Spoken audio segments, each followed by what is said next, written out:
नमस्कार केबीके दर्पण को आपण को स्वागत। जयपुर रे बाघ आतंक। कोरापुट जिला जयपुर सहरर प्रकाशनगर और आश्रमनगर अंचल रे बाघ चलप्रचल को नहीं आतंक सृष्टि होईछि। रविवार राति रे अंचल रे लागिथिबा सीसीटीवी कैमेरा रे बाघ सदृश एक प्राणी चलप्रचल करुथिबार दृश्य कैद होइथिला।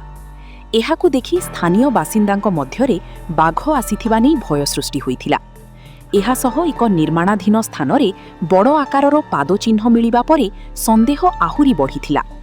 खबर पाई वन विभागर एक टीम घटनास्थल रे पहुंची सीसीटीवी फुटेज सह अंचलर स्थिति जांच करथिले। तेबे जांच परे अंचल रे बाघ किंबा चिताबाघ चलप्रचल करुथिबार कोनोसी प्रमाण मिली नथिबा वन विभाग पक्षरु कुहा जाईछि। सीसीटीवी रे देखा जाउथिबा प्राणीटी वन बिलेई होई थाई पारे बोली वन विभाग प्राथमिक भावे अनुमान करिछि।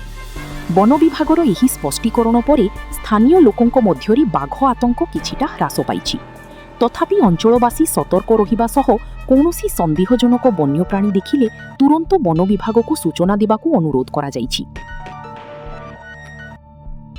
कोरापुटरू मदन मोहन साहूଙ୍କ रिपोर्ट केबीके दर्पण।